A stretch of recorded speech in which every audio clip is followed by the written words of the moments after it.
समुद्र के किनारे दिख रही इस फिश का नाम ओरफिश है। बताया जाता है कि ये गहरे समुद्र में रहने वाली मछली है, लेकिन यदि ये समुद्र के किनारे आती है तो इसका मतलब कोई प्रलय आने वाला है। जापान के लोग तो इसे डूम्सडे फिश भी कहते हैं, यानी कि प्रलय के दिन की मछली। जापान का सदियों से मानना है यदि ये फिश समुद्र के किनारे दिखती है तो इसका मतलब कोई बड़ी दुर्घटना होने वाली है। साल 2011 में मार्च के महीने में जब जापान में 9.0 तीव्रता का अर्थक्वेक आया था तो उसके कुछ दिनों पहले ही जापान के समुद्र पे 20 ओरफिश मिली थी। बड़े सबूत के लिए ये इकलौती कहानी नहीं है। साल 2010 में चिली देश में आए हुए भूकंप से कुछ दिनों पहले ही दर्जनों समुद्र की गहराई में रहने वाली मछलियां दिखी थी। साल 2017 में फिलीपींस में 2 ओरफिश दिखी थी। उसके कुछ दिनों बाद ही लुजोन द्वीप पर, जो कि फिलीपींस का सबसे बड़ा द्वीप है, वहां पर 6.6 तीव्रता का अर्थक्वेक आया था। ऐसी और भी घटनाएं हैं जो गहरे समुद्र से आई हुए मछलियों के बाद घटी हैं, पर क्या महज ये एक इंतफाक है या फिर गहरे समुद्र की मछलियां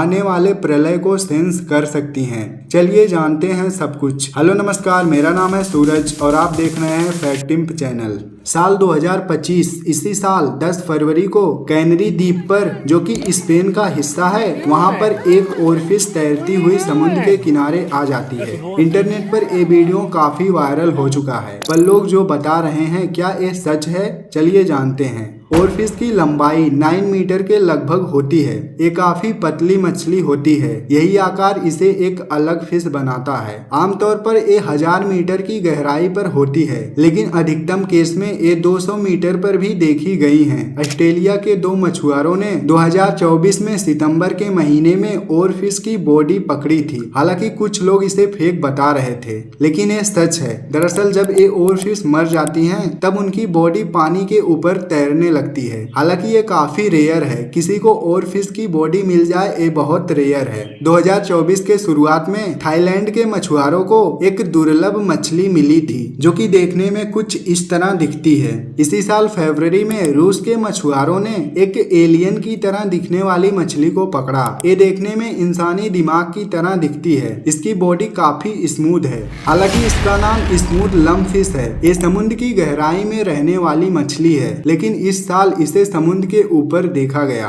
अब क्या सच में ये सब एक बड़ी तबाही की तरफ संकेत करती हैं? चलिए सब कुछ गहराई से समझते हैं। एक खुशी की बात यह है, आज तक हम लोग जानते थे समुद्र को 5% मैपिंग किया गया है, लेकिन अब ये बढ़कर 26.1% हो गया है। यानी कि अब समुद्र 5% नहीं बल्कि 26% एक्सप्लोर हो चुका है। NOAA यानी कि नेशनल ओशन एंड एटमॉस्फेरिक एडमिशनल, ये इनके द्वारा बताया गया। अब हमें समुद्र के अंदर के और भी ज्यादा रहस्य की जानकारी मिल चुकी है। चलिए टॉपिक पर आते हैं। इस विशालकाय समुद्र में अभी भी बहुत से राज दफन हैं। भले ही 26% एक्सप्लोर हो चुका है, लेकिन अभी भी बहुत कुछ है जो हमसे बहुत परे है। जैसे कि ए फिश जिसका नाम है एंजलर फिश। ये डीप समुद्र के अंधेरे भाग में रहने वाली मछली है, जहाँ पर सूर्य का प्रकाश नहीं पहुँचता। जहाँ पर बिल्कुल अंधेरा है, ये फिश वहाँ पर रहती है। इसके सिर के ऊपर एक टॉर्च की तरह लाइट लटका हुआ है। ये लाइट इसे अंधेरे समुद्र में देखने के लिए होता है। इसे इलिशियम कहते हैं। इस लाइट से कितने जीव आकर्षित होते हैं और एंगलर फिश के पास आकर खुद उसका शिकार बन जाते हैं। ऐसे ही समुद्र की गहराइयों में रहने वाले और भी बहुत से जीव हैं जो बहुत शातिर हैं। समुद्र की गहराई 3682 मीटर है। हालांकि चैलेंजर डीप, जिसे मारियाना ट्रेंच कहते हैं,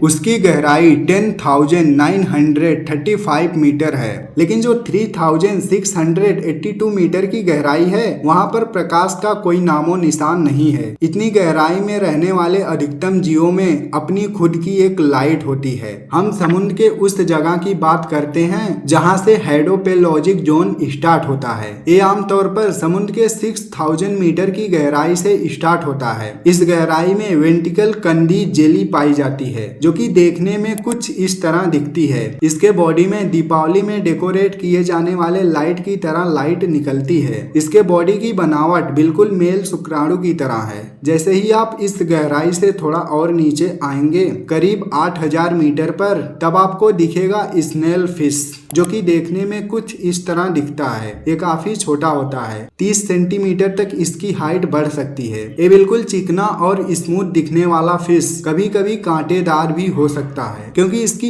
एक प्रजाति ऐसी है जिसके बॉडी के ऊपर कांटे होते हैं। यदि आप 8000 मीटर से भी नीचे जाएंगे तब आपको सूक्ष्म जीव मिल जाएंगे, जैसे कि ये कोप पाड़ा। ये देखने में कुछ इस तरह दिखते हैं। मुख्य रूप से ये शार्क जैसी बड़ी मछलियों का शिकार बन जाते हैं, लेकिन इनकी बॉडी ऐसी है कि ये समुद्र के ऊपरी सतह पर भी सरवाइव कर सकते हैं और समुद्र के बिल्कुल निचले सतह पर चैलेंजर डीप तक भी सरवाइव कर सकते हैं। अब अगर आप इससे भी नीचे जाते हैं 10,000 मीटर की गहराई के बाद, जो कि समुद्र की सबसे डीपेस्ट गहराई है, जहां पर Hollywood film maker James Cameron गए थे। पूरे आंकड़े के हिसाब से ये गहराई 10,908 मीटर था। इसके 92 मीटर बाद ही समुद्र की गहराई खत्म होती है। इसके बाद जमीन है। 2012 में जब जेम्स कैमरून अपने सबमर्सिबल से इस 10,908 मीटर की गहराई पर आए थे, तो उनका ये कहना था वहां पर पानी का प्रेशर इतना तेज था उनके सबमर्सिबल का 2 थ्रस्टर भी खराब हो गया। हालांकि ये पहली बार नहीं था कि कोई चैलेंजर डीप में गया हो। इससे पहले 1960 में जैक्स पिकार्ड यहां तक पहुंच चुके हैं। इसके बाद 2019 में विक्टर वास्को ओ ये भी इस जगह पे आ चुके हैं। यही नहीं, और भी लोग हैं जो चैलेंजर डीप तक आ चुके हैं। खैर, इन सब बातों में हम अपने टॉपिक से भटक गए। और फिश, जिसे तबाही की मछली भी कहा जाता है, इस पर वैज्ञानिकों का क्या कहना है, अब इसे सुनो। और फिश गहरे समुद्र में रहने वाली मछली है, लेकिन वो जब बीमार हो जाती है तो समुद्र के ऊपरी सतह पर आने लगती है। समुद्र में रहने वाले और भी बहुत से ऐसे जीव हैं जो बीमारी के वक्त समुद्र के ऊपरी सतह पर आ जाते हैं और वहां आकर वो अपना दम तोड़ देते हैं। आज तक लगभग जितने भी ओर फिश पकड़े गए हैं उनमें से अधिकतम मरी हुई थी या फिर जीवित थी तो कुछ पल में मर गई। ऐसे बहुत से ओर फिश और न जाने कौन कौन सी मछलियां समुद्र के गहराई में रहती हैं और मरकर तटों के किनारे आ जाती हैं। अब हर एक का रिपोर्ट मीडिया तक नहीं पहुंच पाता, इसी वजह से हमें कुछ पता नहीं चल पाता। यदि यही ओर फिश किसी ऐसे बीच पर होती जहां पर इंसान नहीं होते तो हमें इस बात का कोई आइडिया नहीं होता। देखा जाए तो भूकंप आने का रीजन ये नहीं कि कोई फिश दिख गई तो भूकंप आ जाएगा। जितनी भी जगह पर इस तरह का इंसिडेंट हुआ है ये सब एक इंतफाक है। और फिश अधिकतम दिखती रहती हैं और भूकंप भी अधिकतम आते रहते हैं। देखा जाए तो हर 2 महीने के बीच कहीं ना कहीं भूकंप आ जाता है। अभी सर्च किया जाए कि हाल में कहां पर भूकंप आया था तो आपको कोई ना कोई जगह मिल जाएगी। जैसे 17 फरवरी को दिल्ली में भूकंप आया था। अब क्या वहां भी कोई और फिश दिखी थी? नहीं ना।